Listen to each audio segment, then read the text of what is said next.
amigos, qué bueno saludarles nuevamente. Yo soy Dani Mora, quien les acompaña en este proyecto.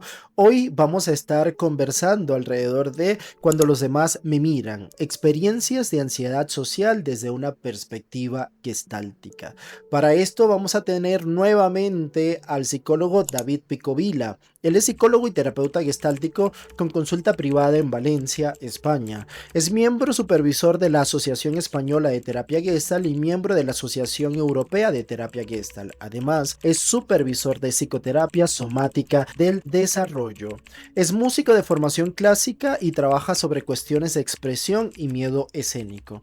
Antes de dedicarse a la psicoterapia, ha sido profesor titular de la Universidad Politécnica de Valencia y es doctor en informática. Ha colaborado a desarrollar diferentes plataformas informáticas para la difusión de la terapia Gestalt y el apoyo a la investigación de la psicoterapia. Entonces, hoy hablemos de la fobia social y algunas coordenadas para su intervención, pero sobre todo vamos a enfocarnos sobre el entendimiento de algunos asuntos importantes y relevantes para acompañar este tipo de experiencias. Así que disfruten de esta entrevista. David, qué gusto tenerte otra vez en este espacio y hoy con la temática que vamos a estar abordando me parece súper importante, ¿no? Esto de cuando los demás me miran, experiencias de ansiedad social desde una perspectiva gestáltica. Interesante, ¿no? ¿Cómo estás, David? Muy bien, encantado de estar aquí contigo. Vamos a ver qué charlamos. Bueno, a ver qué surge, como siempre, cómo reflexionamos hoy frente a esta temática, ¿va? Entonces, bueno, comencemos, David. En tu artículo hay algo que me llama la atención y es que podamos mirar algo relacionado con esto, ¿no? ¿Qué tienen en común todas estas experiencias de miedo escénico, ansiedad de rendimiento o de desempeño o de fobia social? Sí, yo le empecé a reflexionar sobre todo este tipo de cosas, sobre todo porque por mi experiencia como músico y pensando en las cuestiones más específicamente de miedo escénico que tenían los músicos, los actores, y conforme empecé a pensar más en este tipo de experiencias, me empecé a dar cuenta de que no solamente eran las personas, las actrices, las cantantes las que tenían este tipo de cuestiones. Empecé a ver que había personas que nos dejaban un mensaje en el contestador automático y se notaba el miedo escénico. Recordaba los grupos de formación en que cada vez que tienes que levantar la mano para hablar, todas las cuestiones de hablar en público. Y poco a poco empecé a darme cuenta de que había una serie de experiencias muy amplia que estaban relacionadas. Vi que también se habla a veces de miedo performativo, que sobre todo esto se dice en inglés, que es el miedo a la ejecución, a que cuando hago algo lo que pasa ahí. Y empecé a tener también pacientes que tenían diferentes formas de fobia social y había formas de fobia social que tenían que ver con sentir que cuando yo estaba con otras personas estaba haciendo una actuación. Tuve algunos pacientes que no querían quedar ni siquiera con amigas o con amigos para cenar porque tenían la sensación de que en la cena tenían que estar haciendo una actuación, que todo el mundo estaba evaluando lo que hacía. Entonces, pensando en esto, al final un poco una conclusión a la que llegué es que en este tipo de experiencias hay algo que tiene que ver con que yo estoy haciendo algo que está siendo el foco de atención para el resto de las personas. Es decir, que hay algo que tiene que ver con ser visto haciendo, que es la expresión que finalmente utilicé. Es decir, mi agencia, mi capacidad de hacer, está siendo el foco de atención del resto de las personas. Y un poco fue el elemento en común que encontré para hablar de toda una gama de experiencias. Y al final resultó que esta forma de formularlo me llevó a cuestiones que creo que también eran interesantes, que de qué manera necesitamos tener esas formas de vinculación, porque por ejemplo en terapia Gestalt se habla mucho de ser visto, de si me siento visto, si no me siento visto, si me siento escuchado y este tipo de cuestiones. Y todos tenemos una cierta idea intuitiva de en qué consiste, pero en realidad tampoco está tan claro, ¿no? Eso de ser visto, de qué manera quiero ser visto, porque no quiero ser visto de cualquier forma. Y Claro. ser visto cómo, y ser visto con qué tipo de reacción y con qué tipo de mirada. Mm. Ahí va la cuestión. Mm. David, y tú ahí en el mismo artículo haces referencia a que muchas personas que atraviesan por estas experiencias suelen recibir mensajes como no te deberías preocupar por lo que piensen los demás. ¿Qué opinión tenés al respecto? Sí, esto sobre todo lo he visto mucho con pacientes artistas que han tenido cuestiones de miedo escénico específicamente, porque ahí hablamos específicamente de esta experiencia. El resto de las personas normalmente cuando tienen miedo escénico lo que hacen es que huyen de las experiencias. Es bastante común. Es decir, yo conozco un montón de gente que de pequeño cantó en un coro, le dijeron que no tenía buena voz y entonces ya directamente huyen de cantar. Entonces no se exponen a eso. Pero con los artistas que sí que se tienen que exponer, muchos reciben el mensaje de no tiene que importarte. Hay cosas como imagínate que todo el público está desnudo. ¿Qué más te da lo que piensen los demás? Etcétera, etcétera. Y yo, la experiencia que he tenido hasta ahora es que ese tipo de mensajes a muchas personas lo que hacen es que le aumentan la ansiedad, le aumentan la dificultad, porque es imposible no pensar en lo que hacen sobre todo porque estamos en cómo reaccionan los demás, porque cuando estamos haciendo algo para un público, de la forma que sea, para personas que están observando lo que hacemos, está siendo para esas personas, es un acto de comunicación. Y en ese Ujú, acto de comunicación no puedes prescindir de la opinión que los demás tengan. ujú. Puedes Puedes bloquearte, puedes egotizarte y hacer como que eso no está pasando. Hay varias formas de anestesia, ¿no? Pero en el fondo realmente no prescindes de la... Nos importa lo que los demás piensan de nosotros. No. Y Claro. yo creo que psicoterapéuticamente no tiene ningún sentido ir en la línea de no te debería importar lo que piensen los demás, haz como que no te importa, sino vamos a ver de qué manera concretamente y en los contextos en los que estás te importa lo que para Claro, poder encontrar apoyo ahí. Yo voy más claro. por una línea de buscar los apoyos, más que buscar la insensibilización. Claro. Y muy individualista, ¿no? Tú tienes un problema, entonces aíslate del entorno y tú pones Claro, claro, claro. una frase que me gustó mucho, que dice, es una invitación a realizar una adaptación egotista en la que se cierran las fronteras y la persona se aísla de su entorno, ¿no? Claro, Con esta claro. frase, súper interesante, que podemos seguir ampliando a continuación, ¿no? Pero antes de eso sí sería importante que podamos hablar sobre cómo constituimos o aprendemos el sentido del nosotros. Ujú, ujú. Sí, ahí yo no puedo hacer una charla ahora sobre todas las posibles formas de entender el nosotros y cómo se hace. Yo me he centrado en algo que creo que forma parte. Debe haber más formas, porque claro, hay muchos tipos de nosotros también. Hay unos nosotros de función personalidad, de pertenencia cultural, de pertenencia a un partido. Quiero decir, hay muchas formas de constituir un nosotros. Pero hay una cuestión que creo que es como decir, de bajo nivel, como dirían en informática, es decir, que es del contacto, que esto en la terapia que nos interesa un montón, las cuestiones de contacto más inmediato. Y creo que hay algo que tiene que ver con la construcción de nosotros, que tiene que ver, que está relacionado con un tema que en fenomenología se está investigando bastante últimamente, que es la acción conjunta, que es que hacer cosas conjuntamente tiene unas características propias. Y una de las características es que a la gente nos gusta. Hay un artículo de una filósofa francesa, Pachery, se apellida, que hablan de, bueno, y otros más, que hablan de cómo la acción conjunta, el hacer cosas conjuntamente, nos gusta, le gusta a las personas.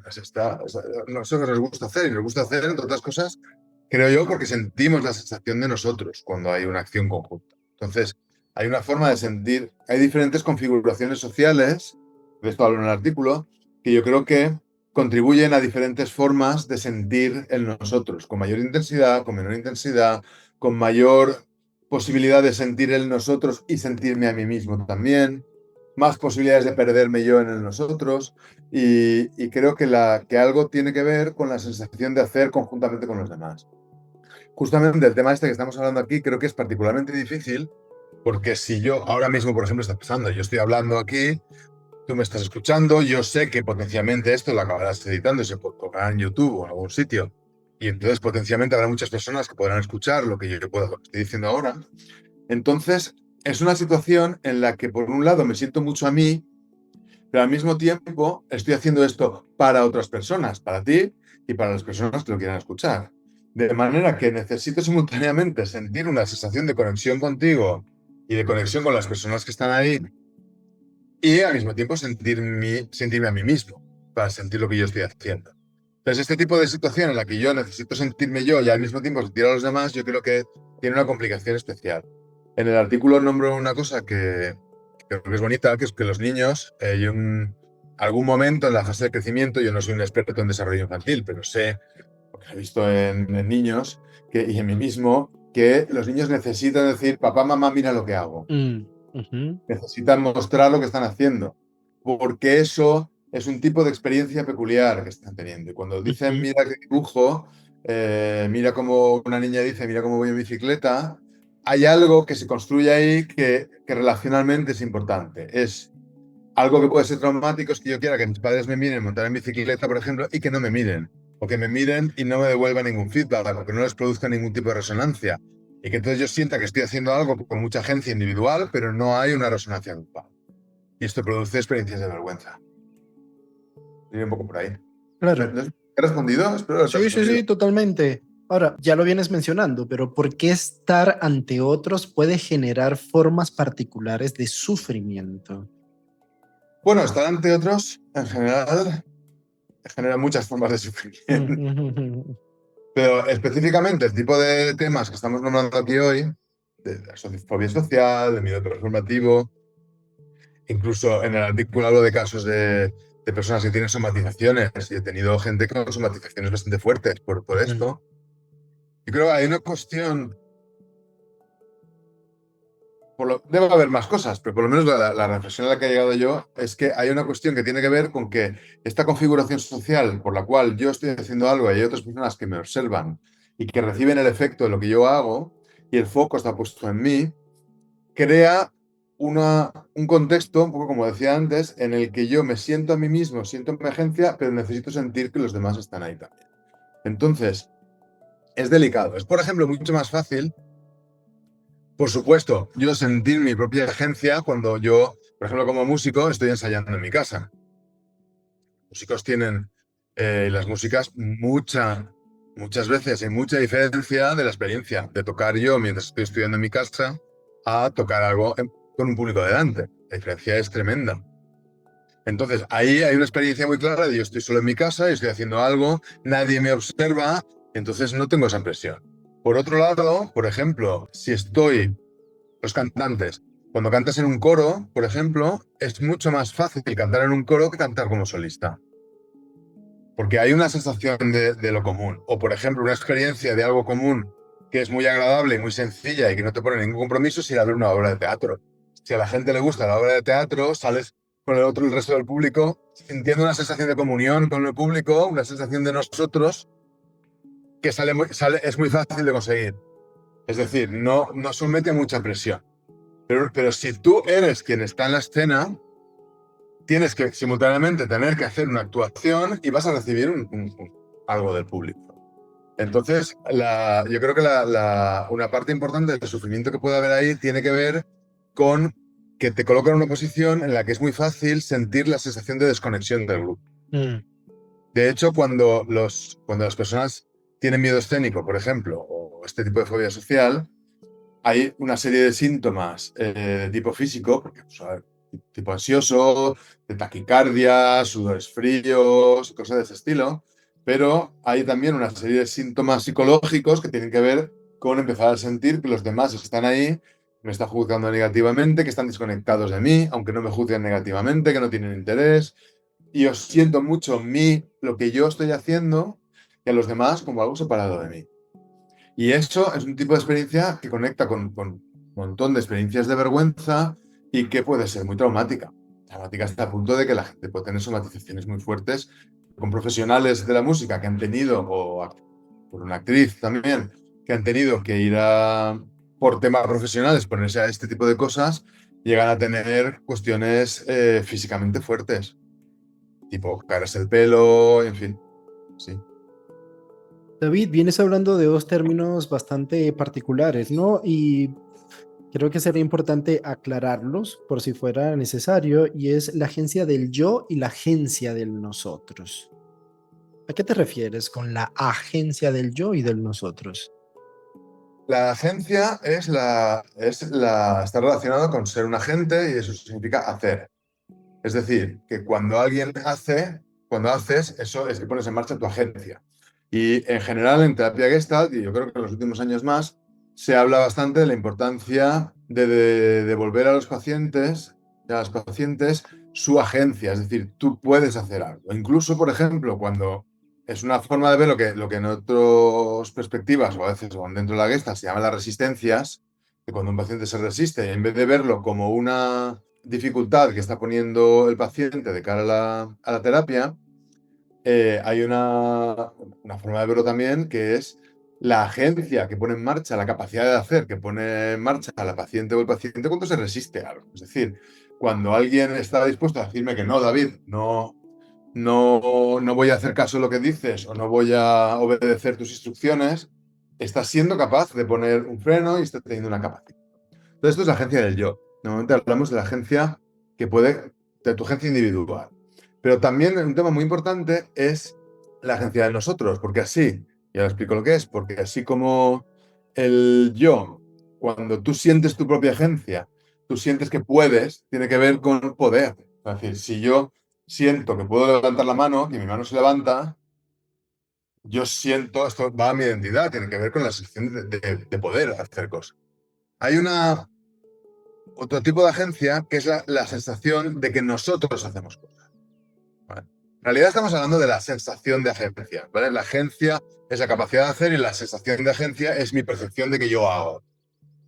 Un ejemplo tonto pero clásico es que si alguien me coge la mano y me la levanta, yo no tengo la sensación de que mi mano ha subido. La mano ha subido, pero mi sensación no es, perdón, sí que tengo la sensación de que la mano sube, pero no tengo la sensación de que lo he hecho yo. Mientras que si yo levanto mi mano, sí que tengo una sensación de agencia y de que yo soy quien levanta la mano. Y hay sensaciones de que nosotros hacemos cosas. Hay una agencia que tiene que ver con la acción conjunta. Si, por ejemplo, tú y yo decidimos ese sofá que tienes detrás, yo te ayudo a bajarlo por las escaleras de tu edificio, cuando el sofá llega abajo, tendremos una sensación de que nosotros hemos hecho esto. Hay una obra de teatro clásico español que es de Lope de Vega, que es Fontevejuna, en que matan al comendador y el pueblo, esto es en España es muy conocido, el pueblo cuando preguntan a la gente quién mató al comendador, es Fuentovejuna lo hizo, porque el comendador era un tirano que esclavizaba a todo el pueblo y aunque hubo una persona que fue quien mató al comendador, todo el pueblo siente que esto es en realidad es una cuestión conjunta. Hay una sensación de acción conjunta, de que lo hemos hecho juntos. Entonces, ahora, por ejemplo, esta entrevista, ¿no? Esta charla que estamos teniendo tú y yo, yo podría vivirla más como que soy yo que estoy haciendo mi charla, o también permitir y tener una sensación de que esto lo estamos haciendo los dos. Tú me estás haciendo tus preguntas, tú has creado el espacio, me has mostrado tu interés, en fin, etcétera. Ahora haces así con la cabeza cuando yo hablo. Entonces, esto me da una sensación de que lo que digo, de que lo estamos haciendo a la vez, ¿no? Y que de alguna manera Claro. tú con tus gestos, con tus palabras, con tus preguntas, con tu aportación, también haces que construyamos conjuntamente. No solamente desde un punto de vista muy formal, sino con una sensación sentida mía. Ujú. Yo esto que estoy explicando ahora no lo podría explicar igual si la pantalla, por ejemplo, estuviese apagada. Y son temas que conozco, pero cambiaría mucho mi experiencia si ahora no te estuviese viendo a ti y tus Claro. expresiones sociales, ¿no? Entonces hay más sensación de que lo estamos haciendo conjuntamente. Entonces, la agencia de nosotros habla de esto, de cuando tenemos la sensación de que nosotros hemos hecho algo, nosotras Ujú. hemos hecho algo. ¿Me explico? Sí, claro. Y también haces referencia a hacer al otro como alguien conocido, ¿no? ¿Qué pasaría si yo fuera un desconocido para ti en términos de unas reacciones quizás no tan convenientes para ti?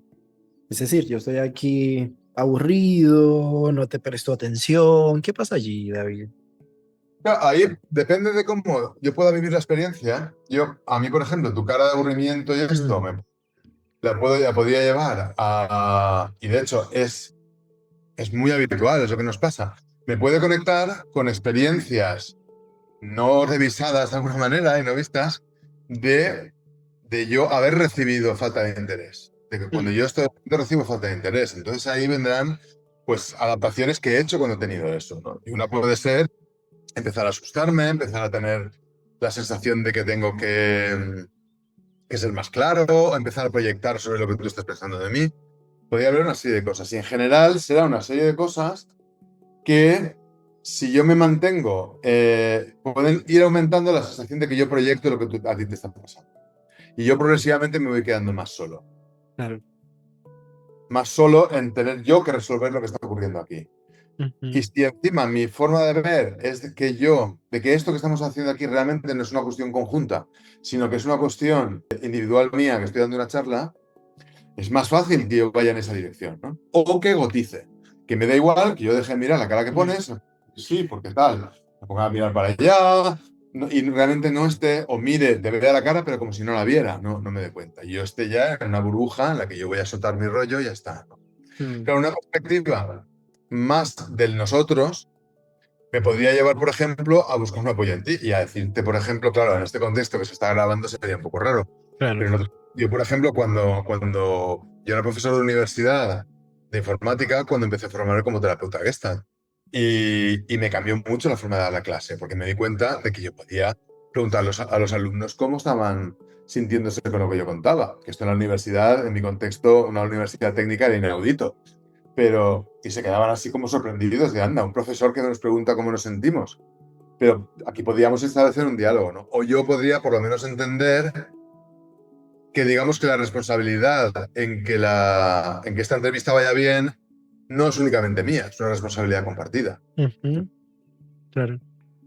También tengo la sensación de que este tipo de experiencias, algunas personas le conectan con algo que identifica y qué tal, pero es una experiencia que a todos nos atraviesa, porque todos tenemos la experiencia y todas de ser vistas siendo por los demás haciendo cosas desde que nacemos, pero muchas veces nos mueven cosas que no son muy visibles, porque son cosas sobre las que no hemos reflexionado. Mm. Me da la sensación. Claro, la gente que está profesionalmente en esto, sí, normalmente sí, pero por ejemplo, los gestos que haces, cómo tomo yo los gestos que haces, si te cansas, si no te cansas, qué está pasando ahí, son cosas que muchas veces no se reflexionan, que notamos el efecto, nos dan miedo, nos dan vergüenza, pero nos sentimos muy impotentes para reflexionar sobre lo que está ocurriendo. Claro. Y tendemos a culparnos de lo que pasa y ya está. Ujú. Y porque ante este tipo de experiencias es fundamental comprender aspectos como la función relacional, la intencionalidad de contacto y la estructura de la situación desde una perspectiva relacional. ¿De qué manera estas comprensiones aportan a la práctica clínica, no? Pudieran haber esbozos generales, porque hay muchos más, ¿no? Conceptos que tendríamos que abrir acá, pero estos parecerían bastante importantes. ¿Por qué, David? Ujú. Sí, la estructura de la situación, esto está en el PHG como parte del núcleo de la terapia Gestalt, que es entender la estructura de la situación. Que esto, dicho así, suena muy raro, o puede sonar raro, ¿no? En la estructura de la situación, esto qué significa. Pero dicho así, en español más coloquial, sería entender qué está pasando.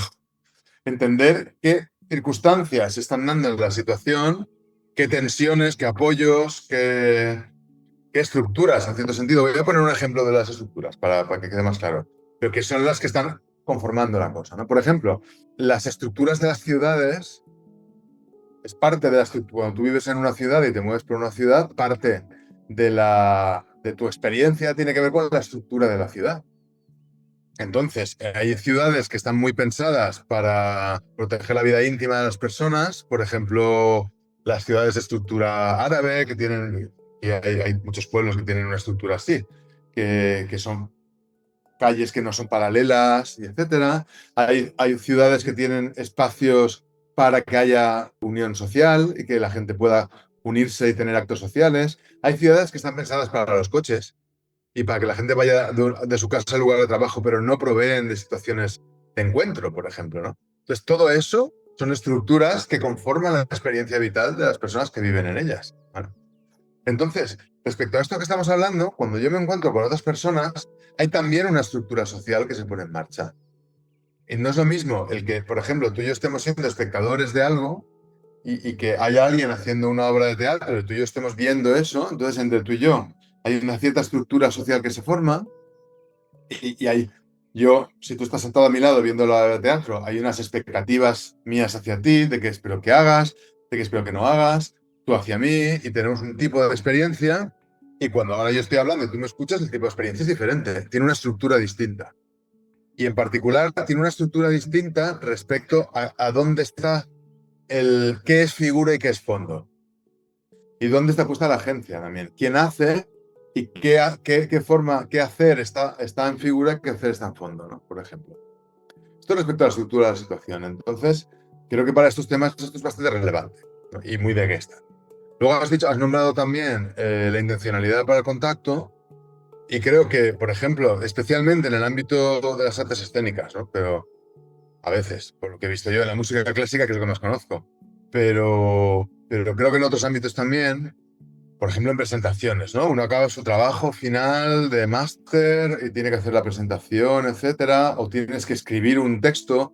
Eso también es eso. Si tienes que escribir un artículo, una cosa que muchas veces se nos olvida es que es un acto de comunicación, es un acto social, y que cuando yo hago un texto o salgo hablando o salgo cantando, yo tengo una intencionalidad. Hay una intencionalidad que me empuja a hacer eso y hay unas formas en las que espero contactar con los demás.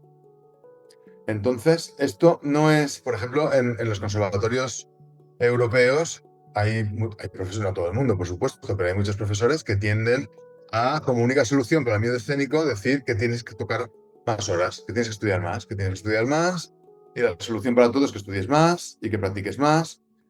Y luego, respecto a la música, también una cierta idea oficial de cómo se debe interpretar a Beethoven, cómo se debe interpretar a Mozart, cómo se debe tal.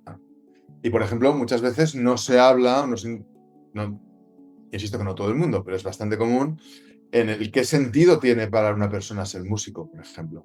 Y qué tipo de, cómo quiero entrar yo en relación con los demás escribiendo un artículo, cómo quiero entrar en relación con los demás grabando entrevistas sobre terapia Gestalt. Quiero decir que aquí tú tienes una intencionalidad, hay una intencionalidad que te mueve. Tú tienes intenciones, pero luego además hay algo que te mueve. Entonces, en función de lo que te mueva a estar aquí, la calidad y la experiencia tuya en estas entrevistas va a ser una u otra también. Y también reaccionarás diferente en función de cómo reaccionemos los entrevistados. Eso dependerá mucho de qué te está moviendo a ti a ser quien propone esta forma de encuentro. Y ¿Has la hablado? función relacional, Sí, que ya la vienes hablando, pero también es importante como nombrarla acá directamente, sí, ¿no? sí, la función relacional, esto lo nombra Dan Bloom, un terapeuta de Nueva York, que, bueno, conocido. Que ya ha sido Y parte de estas entrevistas. has sido parte de estas Sí, entrevistas, ¿verdad? claro. Sí, sí, sí. Pues Dan habla propone como que el PHG habla de las tres funciones, personalidad de yo y yo, y dice que en ningún lado pone que no pueda haber más, que no sean, que son esas tres y ninguna más. Porque digamos que en realidad lo de las funciones de yo, en español casi que podríamos decir las funcionalidades o los funcionamientos del yo, como aspectos del funcionamiento del yo, no, perdón, del self. Entonces, claro, la función relacional de lo que habla es de cómo, tal y como la describe Dan, de cómo queremos entrar en relación con los demás. Y de cómo, por ejemplo, hay algo que nos hace, una cosa que me parece muy interesante, es de cómo las personas, cuando tú te encuentras a alguien que no conoces, es una persona anónima. Y hay todo un movimiento que está más allá de tu control que hace que pase de ser una persona anónima a una persona que te resulta familiar. Y hay algo de sistema nervioso básico que es el reconocimiento de la cara, por ejemplo. Pues no es lo mismo que veas una cara que no has visto nunca a que veas una cara que ya has visto otra vez, porque el cerebro enseguida retiene eso. Pero mucho más allá de eso, hay todo un proceso por el cual yo empiezo a establecer un vínculo y una familiaridad con una persona que no conocía. Entonces esto a la hora de relacionarme con grupos y yo, por ejemplo, poder ser visto por los demás, tiene un papel muy importante, porque esa función del self está todo el rato en marcha. Claro, y me viene mucho esta Claro, un idea poco. de... ¿Cómo? Sí, sí, que voy a parar porque si no me enrollo, No, pero me viene mucho esta idea de que el terapeuta tiene que ser muy ecuánime, ¿no? Y tiene que estar desprovisto de que el otro te conozca. ¿Cómo se toma esto en relación a la terapia Gestalt? Sí, bueno, eso, claro, esto viene en gran medida, por lo que yo sé, del psicoanálisis, ¿no? De ser el psicoanálisis muy antiguo, esto ya no pasa. Pero esto, claro, en terapia Gestalt no solamente hay una cuestión ecuánime, habría que ver ecuánime exactamente que ecuánime tiene connotaciones que suenan bien también, ¿no? Ecuánime es que no estás siendo imparcial, o sea, que no estás siendo injusto, pero hay algo que tiene que ver con una percepción de qué parte tengo que esconder de mí como terapeuta, ¿no? A mi paciente. Entonces, evidentemente que hay partes que no son relevantes y no son útiles que el paciente vea de mí en el proceso terapéutico, no tiene ningún sentido. Y el proceso terapéutico ni mis relaciones con todo el mundo, no cuenta toda su vida ni muestra todos sus aspectos a todo el mundo. Pero en una relación de terapia, yo creo que hay una cuestión también que tiene que ver con que a mí me gusta pensarlo en estos términos, que es que hay una parte de actuación. De hecho, la terapia es un artefacto. Es un artefacto que nos hemos inventado. Quiero decir, igual que la educación, y que uno sea profesor y hay alumnos, ¿no? Es un artefacto que tiene un fin. Y el artefacto de la psicoterapia también es una manera artificiosa de encontrarse. Entonces, lo que creo que es importante es que en ese artefacto que construimos, tanto mi paciente es un público para mí, porque yo estoy haciendo intervenciones y de alguna manera mi paciente está recibiendo y viendo y reaccionando a las intervenciones que yo hago, como si yo fuera un cantante y la persona se está emocionando o no se está emocionando, etcétera, etcétera. Y de hecho muchas veces los terapeutas tenemos una sensación de tener que estar haciendo diana, consiguiendo entrar en el sitio que tal, o sea que estamos haciendo nuestra propia actuación. Y al mismo tiempo los pacientes hacen una actuación para nosotros. Ujú. Y de hecho seleccionan lo que nos dicen o no, encuentran las palabras, se disculpan si no están siendo claros. Hay toda una actuación, ¿no? Porque ambas personas necesitamos tener experiencias sanadoras de poder ser yo mismo con el otro. Yo cuando hay psicoterapias que hablan mucho de ser tú mismo, ser tú mismo, ser tú mismo, ser tú mismo, a veces me da la sensación de que se omite demasiado la parte de que yo quiero ser yo mismo con los demás. Yo quiero encontrar la forma de poder ser yo y poder sentirme parte de. Claro, Claro, no quiero sentirme parte de a costa de no sentirme yo, pero sentirme yo a costa de sentirme solo y desconectado del resto de los humanos, tampoco. ¿No? Entonces, esto, en el encuentro psicoterapéutico, a pesar de que está el artefacto este de las condiciones, del marco, de que estamos aquí para hablar de lo tuyo y no de lo mío, y me vas a pagar al final de la sesión, y hay toda una serie de mecanismos que se han inventado a lo largo de las décadas, pero estamos haciendo un encuentro humano, en cualquier caso. claro, claro. David, algo importante que nombras es el binomio excitación-ansiedad, que siempre está presente en una experiencia de ser visto haciendo, como lo está en cualquier secuencia de contacto, ¿cierto? ¿Podrías hacer referencia a la experiencia de ser visto haciendo del lado de la excitación y del lado de la ansiedad? Sí, del lado de la ansiedad yo le he referido un poco antes, que hay toda una serie de síntomas de... Porque además, insisto en que lo de ser visto haciendo no es que a lo mejor quien nos escuche en este vídeo piensa que estoy todo el rato hablando. Como pongo ejemplos de músicos, parece que a lo mejor estoy hablando de un escenario. Pero cuando alguien tiene, por ejemplo, que escribir un texto, también tiene una experiencia de eso. Una persona cuando se pone a escribir un texto para alguien o me piden que haga un trabajo, que haga un artículo, puede haber momentos de mucha ansiedad en que también siento que no puedo estar, que se me acelera la respiración, que de pensar que esto eventualmente lo van a leer personas en un momento dado. Entonces, la experiencia de ansiedad, yo creo que tiene que ver, bueno, de ansiedad, con una sensación de excitación interrumpida. Y esa Ujú. excitación interrumpida tiene que ver de una experiencia. Espera, voy a hacerlo de otra forma. Voy a ir hacia la experiencia, digamos, excitante y no ansiosa, y vuelvo a la ansiosa para que se entienda mejor. Va. Claro, muchas veces ahora se puso de moda hace varios años un libro que se llamaba Flow, Flujo, de un autor que tiene un nombre, que no hay quien lo pronuncie porque es un nombre así de largo. Mijało Csikszentmihalyi, no lo sé decir, no lo sé decir, pero ese señor. Entonces, claro, hablaban ahí de las experiencias positivas de flujo. Y de flujo es de que estás perfectamente centrado en la acción, etcétera, ¿no? Cuando alguien tiene una experiencia fluida y sana de ser visto haciendo, es una experiencia que en Gestalt nos es muy familiar. Es una experiencia de una curva de contacto, de una secuencia de contacto. Entonces, por ejemplo, si puedes tener experiencias muy realizadas, o sea, de mucha realización, de mucha satisfacción en la que yo estoy, por ejemplo, cantando para gente que me escucha o con más personas que cantan y entonces a lo mejor el foco está en mí, pero siento que los demás están ahí, que se unen a mi música. Puede haber una sensación muy intensa, muy placentera de fusión con los demás. Y de hecho, los músicos cuando hablan de las experiencias intensas de fusión, o sea, no, de música, muchas veces hablan de sentir que se difuminan, como yo, que están sostenidos por la sensación de la música, de los demás, de los compañeros, las compañeras que tocan, del público, etcétera. Y quien dice los músicos, dice los actores, las actrices, y puedes pensar en muchas, también si das una conferencia que te salga muy bien, o una charla, o presentas un trabajo, la experiencia es de mucha fusión. Y la excitación se va convirtiendo en una experiencia de transmisión a los demás y de recibir de los demás, y hay un flujo ahí. En terapia Gestalt vemos en gran medida la ansiedad como una experiencia en que la excitación es interrumpida de una manera u otra, ¿no? O necesita encontrar otra forma. Entonces, las experiencias, digamos, de ansiedad escénica y toda la gama esta que estoy diciendo que están ahí, tiene que ver con la sensación de que esa experiencia de fusión no se va a dar. El miedo y el ir viendo que esa experiencia de fusión con el otro no se va a dar. Entonces, psicológicamente, yo creo que una de las cosas más potentes y que la gente más cuenta es empezar a sentir a los demás como personas que te juzgan negativamente.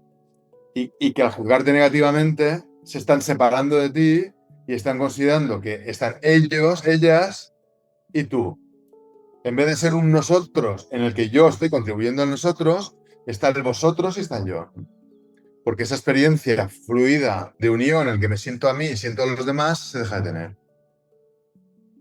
Y por supuesto las razones, en gran medida la Gestalt nos ayuda mucho en esta dirección, porque las razones luego ya pueden tener que ver con experiencia con introyectos, con traumas pasados, con una experiencia agotizante, con la retroflexión, puede haber un montón de cosas, ¿no? Que está, en el artículo mío no entro en todas las cuestiones Claro, del self, de las modalidades de contacto, claro. pero es una experiencia de contacto específica en la que todo esto juega un papel. Se empieza a sentir, si por ejemplo yo empiezo a verte cara rara y inmediatamente entra en juego en proyectos míos respecto a que no te va a gustar lo que digo y tal, pues probablemente mi excitación se va a empezar a interrumpir, se va a Mm, empezar a modificar hacia una vía más protectora de poderme separar también. ujú.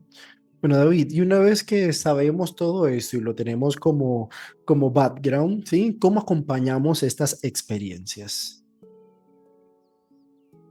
Bueno, esto es todo un temazo, claro, porque Ujú. depende, porque son, claro, como yo estoy describiendo de una gama muy amplia, depende, Depende, depende. depende. Pero por lo menos algunas coordenadas, ¿no? Tomando todo lo Sí, anterior. algunas coordenadas depende mucho de. A mí me ha gustado reflexionar en todo esto de una manera amplia porque creo que se manifiesta de diferentes formas. Entonces, por ejemplo, yo trabajo bastante con, pues eso, con músicas, actrices, actores y también gente que tiene problemas con la voz. Personas que tienen problemas de afonías, de que se quedan sin voz, cosas de este estilo, y que han ido, por supuesto, a médicos, han ido a foniatras y tal, y la cosa no parece que se arregle, ¿no? Y que la gente le dice que es más una cuestión de tipo psicológico. Entonces, en ese tipo de casos, por ejemplo, ahí lo que intento es aproximarnos a la estructura de la experiencia. Y la estructura de la experiencia, la situación. Por ejemplo, una manera muy obvia de trabajarla, bueno, obvia, no es nada obvia, pero que es muy directa de conocer la estructura de la experiencia, la estructura de la situación, es a veces pido, por ejemplo, a las personas que hagan un dibujo en que se representen a sí mismas y representen a los demás y su voz, su instrumento, su música, a veces sencillamente mi voz hablada. De alguna manera es cómo entro yo en relación con los demás. Cuando yo tengo el foco, ponte en el dibujo, pon a los demás y de qué manera llegas a los demás, ¿no? Como, ¿me explico? Entonces, las personas hacen un dibujo y parte de la cuestión está en explorar con qué conecta esto, dónde está la falta de apoyo que hace que sea difícil tener una experiencia. Entonces, claro, ahí yo, por ejemplo, he visto ya muchísimos dibujos y te puedo asegurar que no ha habido dos iguales. O sea, hay gente que me ha dibujado a los demás como puñales que le apuntan, hay gente que se ha puesto, por ejemplo, en una especie de altar muy alto que están arriba, pero todos los demás están abajo y son inaccesibles. Yo estoy en un sitio muy visible y muy expuesto, pero no tengo contacto con los demás. Hay personas que se han dibujado como que se desdibujan cuando están y no saben quiénes son, o que tienen una nube. Hay muchísimas experiencias diferentes y en gran medida tienen que ver con tipos de apoyo que han faltado. Por ejemplo, pues, por simplificar, ¿no? Pero si alguien te pone al público como agresivo, pues puede tener que ver con experiencias traumáticas, en que han tenido experiencias violentas, ¿no? Que hay muchas personas que hemos tenido situaciones de avergonzamiento que tiene una violencia psicológica muy fuerte, una experiencia de humillación en público, es de lo peorcito, está muy mal, o sea, sufres mucho. Y no digamos que te pasa de pequeño, y muchísimas personas tienen experiencias de humillaciones en público, por parte del sistema educativo, de profesores, etcétera, ¿no? Esto, por ejemplo, ¿no? Por poner otro ejemplo, hay un ejemplo que creo que cuento en el artículo, que fue como muy llamativo, de una persona que atendí que tenía paruresis evitativa. Esto lo cuento en el artículo, ¿verdad? Sí. Y es que es un ejemplo muy claro. La paruresis evitativa significa el miedo a orinar en lugares públicos. Tiene nombre y todo eso, ¿vale? Y claro, esto resulta que es una cosa muchísimo más extendida de lo que uno pudiera pensar. Hay muchas personas que lo pasan muy mal cuando van por la calle y tienen que orinar en un sitio en que hay más personas, un baño compartido y etcétera. Y esta persona era una situación muy grave, porque no podía ni tenía estas dificultades para poder tener pareja, porque si dormían en el mismo apartamento, no podía ir al baño. ¿Vale? No, entonces realmente era una situación muy grave y bueno, tuvo incluso problemas de salud porque tuvieron que operar, no podía orinar para liberar la anestesia, en fin, una situación bastante grave. Entonces, por ejemplo, con esta persona no le pedí nunca que hiciera un dibujo, pero ahí de lo que estuvimos hablando, bueno, una de las cosas, por ejemplo, es que había hecho bastante terapia ya, pero toda la terapia que había hecho había sido de un corte muy individualista. Entonces le habían dicho pues ejercicios de respiración, que también si tenía que orinar en un sitio público, que se repasara la lista de los jugadores del Valencia Fútbol Club, cosas así. Y no le funcionaban, ¿no? Y una cosa que para mí fue muy sorprendente es cuando le pregunté por sus experiencias de vergüenza, porque yo inmediatamente dije, madre mía, síntomas sí, probablemente da mucha vergüenza. Muy fácil de imaginar que da mucha vergüenza. Porque me dijo que de todos los psicólogos por los que había pasado, era el primero que le preguntaba por la vergüenza que pasaba. Entonces, claro, ahí ya hay una intervención que tiene que ver con concebir que su síntoma, que es incluso tan físico, se da en lugares sociales, se da en relación con los demás. Es que solamente que tengas ya esa perspectiva te lleva a intervenciones distintas. Tan sencillas como que a mí se me ocurrió preguntarle por la vergüenza que pasa y a otras terapeutas que había tenido no le habían preguntado. Entonces, con esta persona, por ejemplo, la exploración tuvo mucho que ver con de dónde surgía también toda esa vergüenza y qué tipo de apoyos podía tener, de qué manera podía tener gente fiel, gente querida, que le apoyara, que sí que supiera de su experiencia de vergüenza. Y en gran medida tuvo que ver con eso, con trabajar las experiencias de vergüenza. ¿Me he explicado? Sí, totalmente. ¿Y cómo ayudo a restituir ese tejido relacional, social que se ha visto afectado por estas experiencias quizás de humillación, de vergüenza y demás? Sé que es una pregunta también que me vas a decir depende, depende. Y lo Sí, sé, pero simplemente depende. como que pongamos la mirada sobre la fobia social, la ansiedad social o la experiencia, como tú lo llamas, que me parece muy genial, eso de la experiencia de ser visto haciendo. Ujú. Sí, ahí en ese sentido la terapia Gestalt en general, pero ya si queremos hilar fino dentro de la terapia Gestalt, pues la relacional más aún, creo que pone más énfasis en eso, pero yo creo que es una cosa de la terapia Gestalt en general. Claro, es una terapia experiencial y se le llama, una de las formas de describir familias de terapias es hablar que es una terapia experiencial. Y entonces de lo que habla es de que nosotros concebimos, la terapia Gestalt, concebimos que el acto terapéutico se da en el aquí y ahora. Es decir, que es en la relación, en la situación terapéutica donde se produce el acto terapéutico. No tanto en que le pongas deberes a los pacientes para hacer en casa. Por ejemplo, que también lo puedes hacer, pero incluso si yo le pongo deberes a mis pacientes para hacer en casa, me interesa más cómo han entrado en relación conmigo, no haciendo lo que les dije, sí haciendo lo que les dije. Para mí no está tan interesante que hagan los deberes como que ocurre con la petición, ¿no? Entonces yo creo que que lo del tejido relacional que nombras, en general, que es una cuestión mucho más amplia y que terapia Gestalt es muy importante, hay una parte muy importante que tiene que ver con cómo se hace eso y hay experiencias sanadoras en la propia sesión terapéutica y en la relación entre paciente y terapeuta. Entonces, por eso creo que, claro, estas actitudes de yo no voy a mostrar nada de mí porque yo tengo que ser un pañuelo, una pantalla en blanco, tienen otro paradigma diferente. Entonces no pretenden que la sanación no le dan tanta importancia a lo mejor al tejido relacional, pero para mí lo que ocurre con los pacientes es crucial porque parte de lo que pasa conmigo no solamente, un paciente conmigo no solamente tiene que ver con mis intervenciones brillantes para explorar tu relación con tu tía abuela o con tu pareja o con no sé qué, tienen en gran medida que ver con cómo se está sintiendo tratada la persona por mí, con los micromovimientos que se dan entre la otra persona y yo.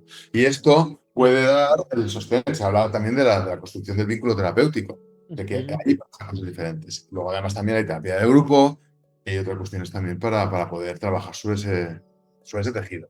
Luego ya específicamente, si estamos con alguien que es un tema central, la experiencia de ser visto por otros, por ejemplo, te viene una persona a terapia que es que tiene que hacer unas presentaciones en su trabajo y se pone nerviosísima porque les toca hacer presentación de informes. Mm, ¿Vale? No hace falta ser actriz para claro. esto. Yo he tenido médicas, recuerdo un par de pacientes que eran médicas las dos, que sufrían mucho cuando tenían que hacer presentaciones clínicas en el hospital, ¿no? Entonces ahí hay una cuestión que nos puede ayudar también llevar la mirada a qué está ocurriendo en cómo la persona se siente vista por mí. ¿Qué tipo de auditorio necesita que yo sea? ¿Vale? Y entonces ahí poder ver qué hay, y poder encontrar qué tipo de auditorio necesita que yo sea y cómo eso no es lo que está teniendo en otro sitio. También para que si la persona siente que sí que hay personas que le escuchan de la manera que necesita, entonces sabe que esa experiencia es posible. Muchas veces en terapia lo que nos ocurre también es que experimentamos cosas que no sabíamos que podíamos experimentar. Y eso en mi terapia personal lo he sentido mucho, que de repente sentía cosas que yo no sabía que eran posibles, porque no las había sentido antes. Entonces, el tener la sensación de que hay alguien que me escucha, con intención de escucharme, quiere ser mi auditorio, y el tipo de feedback que me va a dar es un feedback que me apoya y que no me juzga, esto me puede hacer sentir que eso es posible, que yo tengo acceso, yo también puedo tener acceso a esa experiencia y que no depende solo de mí. Y esto puede ser un apoyo para, por ejemplo, estar en un entorno más hostil en el que las personas no me van a aplaudir así como así, pero yo sé que hay otras personas que son las que constituyen mi apoyo porque yo sé que sí que puedo tener esa experiencia y sentirme escuchado. Es totalmente diferente ir a hablar en público sintiendo que yo me he sentido escuchado de esta forma nunca, a sentir que sí que me he sentido escuchado. Porque entonces ya no me atribuiré lo que pasa solamente a mí mismo, porque yo sé que sí que puedo. Ahora, por ejemplo, si tú empezabas a hacer malas caras, yo, por suerte, tengo ya suficiente. A mí no me gustaría y pasarían cosas aquí. Pero yo me imagino que esta entrevista la tenemos hace unos cuantos años, ya no porque ahora sé más de terapia Gestalt, pero aunque hubiese sido solo informática, que sabía mucha, yo no tenía experiencias de sentirme escuchado y de sentir que mi estar explicando lo que yo sé, hay gente que lo recibe con valor, me hace sentir parte de los demás. Yo ya tengo experiencias así que noto que me sostienen mucho. Y si tú empiezas a hacer malas caras, yo ahora puedo pilotar eso y navegar eso de una manera que si esto hubiera ocurrido hace 20 años no hubiera podido. Porque se hubiesen disparado miles de pánicos, me hubiese puesto tenso como una pértiga, me hubiese empezado a sudorar, etcétera. Bueno, yo espero que no pongas muy malas caras porque está por ver cómo reacciono, pero en fin, me explico. Es decir, que parte Mm. de la cuestión está en que la experiencia terapéutica puedes integrar experiencias de apoyo que te pueden servir fuera en situaciones más difíciles. Mm. El tema es cuando le pasa al terapeuta, ¿no? Es ¿Cómo? decir, el tema es cuando le pasa al terapeuta esto de que se siente visto haciendo por su propio paciente, ¿no? Cuando el paciente Claro, demanda y demás, ¿no? claro, Que claro, surge claro. cuando uno está iniciando la práctica clínica y se Sí. convierte en algo muy complejo, ¿no? Qué difícil Claro, también. claro, claro. Esto lo trabajamos mucho en supervisión porque, sobre todo cuando Claro. empiezo es muy normal, no con todos los pacientes a lo mejor, pero es muy normal que una persona que empieza a hacer terapia tenga mucho la sensación del foco del paciente puesto Claro, sobre sí, de la paciente. claro. Entonces, claro, eso es todo un tema. Entonces, si mi experiencia y mi comprensión de la psicoterapia tiene mucho que ver con que yo soy quien está haciendo la actuación y yo tengo que hacer una actuación perfecta y además no voy a tener ningún apoyo de mi paciente, que hay también una forma de entender la terapia en la que yo como terapeuta soy el que tiene que lucirse aquí y, y yo soy el que apoya a mi paciente, Ujú. pero no concibo que la persona, que mi paciente, sea ella la que me apoya a mí. Claro. Claro, porque dices, eso no, la terapia en tu paciente no te tiene que apoyar. Ya, sí, no me tiene que apoyar con problemas que yo tenga fuera, porque no, pero que yo en la propia sesión también Ujú. puedo tener la sensación de, pues, en un momento dado, decir a mi paciente, no sé hacia dónde ir, y que sea algo que podemos construir ambos, y que sí que Ujú. haya un apoyo para la Claro. terapia por parte de la persona, es también un cambio de concepto. Ujú. Totalmente. Por ahí hay un artículo tuyo que me gusta mucho, el de Caminando por un campo abierto, Ah, ujú. que también No, ilustra un poco no está algunos. publicado aún, lo has leído porque leíste un borrador. Ah, bueno, leí un Esto va a borrador. esto, en principio se va a publicar en inglés y en un libro. Entonces todavía no está publicado. Ah, Entonces no o lo sea, puedo. tuve la fortuna de leerlo entonces. Bueno, la fortuna o el aburrimiento, pero sí, lo que has leído tú fue un borrador que no, en español, Mm. o sea, se publicará en inglés. Claro. David, me han gustado mucho tus reflexiones en este artículo y poner la mirada en lo relacional, creo que es tan valioso. Justo ahora se me viene un ejemplo quizás tonto también, para que no se vea solamente en el área de las artes escénicas y demás, y es que estoy aprendiendo inglés. Ajá, mira qué ¿Cierto? bien. ¿No? Entonces yo cuando hablo conmigo mismo hablo perfecto. Cuando me toca ir a la clase de inglés y ser visto por otros, sí, ahí no sé hablar inglés. Me trabo, me pasan un montón de cosas y creo que es un ejemplo interesante, ¿no? Porque no es solamente en las artes escénicas, es en la vida misma. Todo el tiempo estamos en función a esto, ¿no? Mm, bien. ¿Y cuál sería la belleza, por así decirlo, de la ansiedad social? Entiendo que cuando hablas de la belleza es en el sentido de qué es lo bello que hay detrás, ¿no? Sí, sí, sí, de no solamente mirar esta especie de patología. Sí, Ujú. yo creo que la ansiedad social lo bello que tiene es que habla del anhelo de sentirnos parte de los demás, ¿no? Tiene que ver con el anhelo de pertenencia. Entonces la ansiedad social tiene que ver con no sé cómo hacerlo, me da mucho miedo, me da miedo que no pase, no seré aceptado, no seré una parte, ¿no? Entonces tiene que ver con la experiencia de sufrimiento, de sentirse excluido de los demás, del mundo de los demás, y con el anhelo de querer pertenecer. Entonces hay veces que el miedo es tan fuerte que las personas pueden huir mucho de las situaciones que les pongan en esa tesitura, ¿no? Una fobia social directamente, o alguien, hay gente que pues, se expone mínimamente a los demás por el miedo a sentir que no pertenezco. Pero alguien que lo tenga que hacer o que sí que lo haga también puede vivir con esa sensación, ¿no?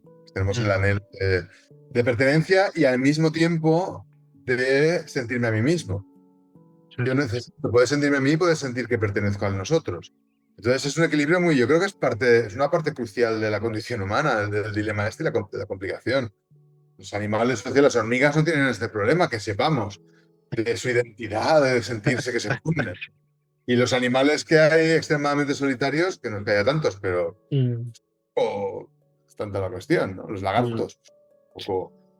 Pero nosotros estamos en esta cosa siempre de, por un lado, necesito sentirme a mí, no desdibujarme yo como en mi identidad, y al mismo tiempo necesito pertenecer. Yo creo que eso es lo que la ansiedad social, mm, la belleza que tiene detrás, el sufrimiento que tiene detrás es ese. ¿Te he mm. respondido? Es el tipo de belleza To- que tiene que ver con lo Me que... respondiste tanto que sentí tu respuesta. Vale. De verdad, de verdad. Sí, Sentí pues, algo muy bello cuando lo dijiste, muy bello y obviamente muy asociado al sufrimiento, ¿no?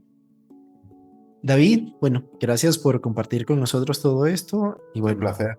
Y muchas gracias por invitarme de nuevo. Y nada, espero que Y toda esta serie, las que vendrán, David, porque espero que te esta serie admiro un de vídeos montón. sea útil. Muchísimas gracias. Y gracias por esto que estás haciendo, que es una iniciativa que la verdad es que está teniendo muchísimo vuelo y creo que responde también a una necesidad no solo tuya que tú puedas tener, sino que de más personas, ¿no? Que también Mm, quieren escuchar y mm. que, más los que salimos aquí hablando que tenemos ganas de contar nuestro topo. Claro que sí. Oh, O sea que sí, totalmente. pues que esperemos que sea útil, o sea que muchísimas gracias. Seguramente. Ya es útil. Hablar de esto ya es útil. David, un gran abrazo desde Colombia y nos vemos en algún momento. Yo confío en eso. Siempre lo digo, Ahora, pero vale, confío en gracias. eso. Que estés muy, muy bien.